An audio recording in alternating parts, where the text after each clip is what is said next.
थोड़ा सा मौसम अच्छा होना शुरू होता है ना फिनलैंड में, तो यूनिवर्सिटीज के बाहर जो माहौल है ना बड़ा जबरदस्त बन जाता है। डिफरेंट जो आउटडोर एक्टिविटीज हैं वो स्टार्ट हो जाती हैं। इससे आपको नजर आ रहा होगा कि अच्छा खासा रश लगा हुआ है, म्यूजिक चल रहा है और कोई ना कोई खाने पीने के स्टॉल चल रहे हैं।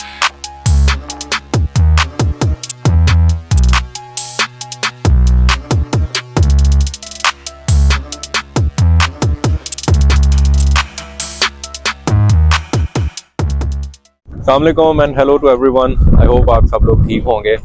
तो जी ईद का दूसरा दिन है आज फिनलैंड में, और कोई इस तरह का हिसाब नहीं है कि यहाँ पे ईद पे आपको छुट्टी होती हो। ऑफ कोर्स अगर आपने ख़ुद काम से छुट्टी लेनी है तो आप ले सकते हैं, लेकिन नॉर्मली जो यहाँ पे रूटीन होती है वो यही है कि अगर आप स्टडी कर रहे हैं तो आप यूनिवर्सिटी में होते हैं, और अगर आप जॉब कर रहे हैं तो आप अपने ऑफिस में होंगे या जॉब कर रहे होंगे।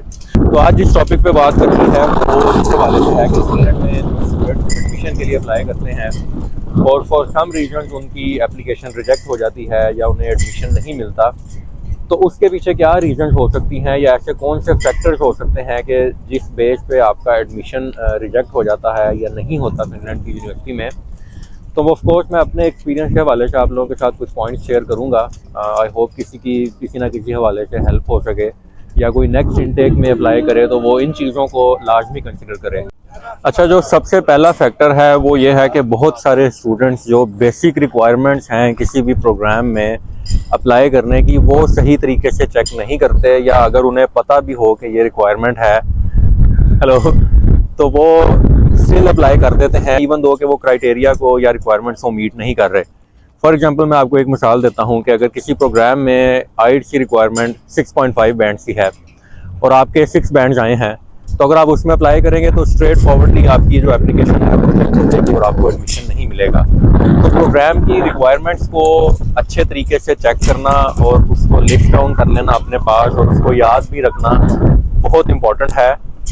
तो ये सबसे पहला फैक्टर है जो बहुत सारे स्टूडेंट्स की जो एप्लीकेशन है वो रिजेक्ट हो जाती है। इसमें एक एग्जांपल ये भी हो सकती है कि अगर आपसे कोई एडिशनल डॉक्यूमेंट मांगा है यूनिवर्सिटी ने, फॉर एग्जांपल कोई रिकमेंडेशन लेटर है या रेफरेंस लेटर है किसी प्रीवियस एम्प्लॉयर से या अपने प्रोफेसर से, और अगर आप वो भी नहीं लगाते अपनी एप्लीकेशन के साथ और वो एक बेसिक रिक्वायरमेंट में है, तो तब भी आपकी जो एप्लीकेशन है वो रिजेक्ट हो जाएगी या आगे फॉरवर्ड ही नहीं होगी और आपको सिंपली रिजेक्शन की ईमेल आ जाएगी।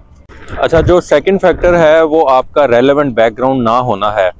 फॉर एग्जांपल आपकी प्रीवियस डिग्री किसी प्रोग्राम में है और आप फिनलैंड में अप्लाई कर रहे हैं किसी ऐसे प्रोग्राम में जो आपकी प्रीवियस जो एजुकेशन है उससे रिलेट नहीं करती या बिल्कुल ही डिफरेंट प्रोग्राम है, तो उस केस में भी क्योंकि आप जस्टिफाई ही नहीं कर पाते कि आप इस प्रोग्राम में क्यों अप्लाई कर रहे हैं, क्योंकि आपकी जो प्रीवियस क्वालिफिकेशन थी वो किसी और प्रोग्राम में थी, तो इस वजह से भी बहुत सारे स्टूडेंट्स ऐसे होते हैं जिनका एडमिशन रिजेक्ट हो जाता है। क्योंकि उनकी जो प्रीवियस क्वालिफिकेशन है वो कम्प्लीटली डिफरेंट है उस क्वालिफिकेशन के जिसमें वो फिनलैंड में अप्लाई करते हैं। अच्छा, जो नेक्स्ट फैक्टर है वो डॉक्यूमेंट्स के हवाले से है। बहुत सारे स्टूडेंट्स इस चीज़ को सीरियसली नहीं लेते, या अगेन मैं यही कहूँगा कि जो प्रोग्राम की रिक्वायरमेंट्स हैं या जो डॉक्यूमेंट्स की स्पेसिफिकली रिक्वायरमेंट्स हैं उनको क्लियरली नहीं पढ़ते और अपने डॉक्यूमेंट्स की अटेस्टेशन नहीं करवाते।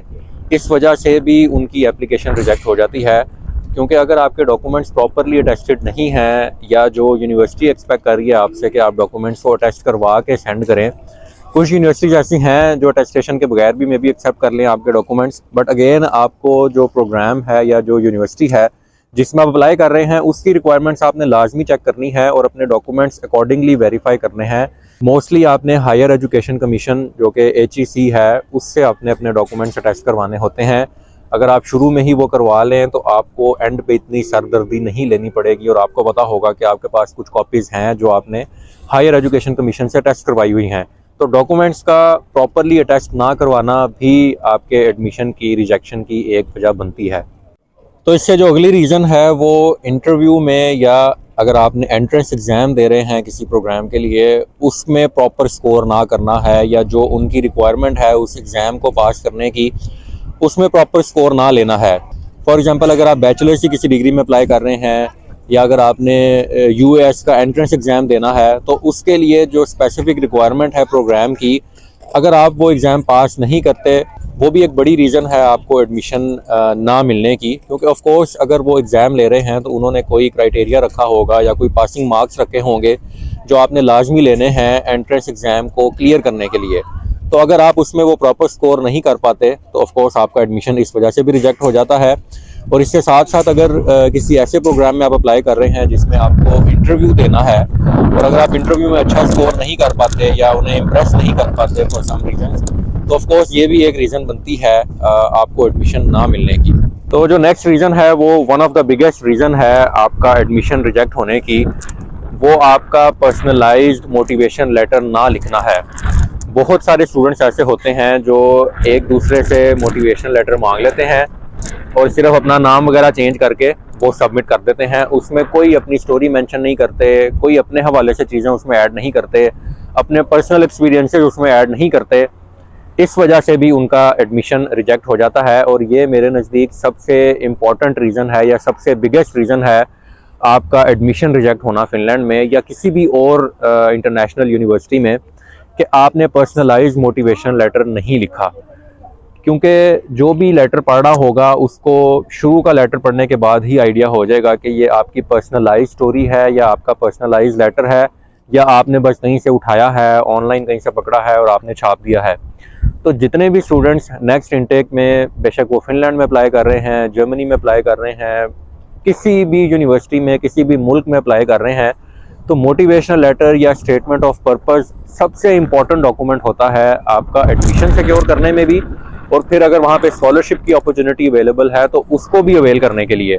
तो इस वजह से अगर आप नेक्स्ट इनटेक में कहीं भी अप्लाई करते हैं तो मोटिवेशनल लेटर के ऊपर सबसे ज़्यादा टाइम इन्वेस्ट करें और उसको पर्सनलाइज लिखें, उसमें अपनी स्टोरी मेंशन करें। लाजमी नहीं है कि उसमें कोई बड़ी बड़ी अचीवमेंट हो तो ही आपका मोटिवेशनल लेटर अच्छा होगा। अगर वो आपने अच्छे तरीके से लिखा है, उसका स्ट्रक्चर अच्छा है, तो यू नेवर नो, आपको एडमिशन भी मिल जाए और आपको स्कॉलरशिप भी मिल जाए। तो इसी वाले से मैंने एक वीडियो भी बनाई हुई है मोटिवेशनल लेटर के हवाले से कि आपने कैसे लिखना है, तो आपको ऊपर कहीं उसका लिंक मिल जाएगा, तो वो भी आप जाके चेक कर सकते हैं। आई होप आपको उससे ज़रूर कोई ना कोई फ़ायदा होगा। अच्छा, तो अब जो लास्ट रीज़न है वो भी एक काफ़ी इम्पोर्टेंट रीज़न या बिग रीज़न बन गई हुई है आजकल के दौर के हवाले से, कि कंपटीशन बहुत ज़्यादा बढ़ गया है। आप लोगों ने डिफरेंट प्लेटफॉर्म्स पर पढ़ा भी होगा कि पाकिस्तान से हाईएस्ट नंबर ऑफ जो स्टूडेंट्स हैं या प्रोफेशनल्स हैं वो मूव कर रहे हैं किसी फॉरेन कंट्री में। तो इस वजह से जहाँ पे भी आप अप्लाई कर रहे हैं वहाँ पे कंपटीशन बढ़ गया हुआ है। सेम गोज़ फिनलैंड के लिए भी। पहले इतने ज़्यादा लोगों को फिनलैंड के हवाले से नहीं पता था, but Aahista Aahista of course लोग यहाँ पे आए और लोगों को पता चलना शुरू हुआ कि फ़िनलैंड में भी एजुकेशन है और वहाँ पे हम एज एन इंटरनेशनल स्टूडेंट्स जा सकते हैं। इंग्लिश लैंग्वेज में बहुत सारी यहाँ पे प्रोग्राम्स अवेलेबल हैं। तो फिर बहुत सारे लोगों ने फ़िनलैंड भी आना शुरू कर दिया और आजकल भी देखा जाए तो डबल से ट्रिपल अमाउंट हो गई है जो फिनलैंड में स्टडीज़ के लिए अप्लाई करते हैं।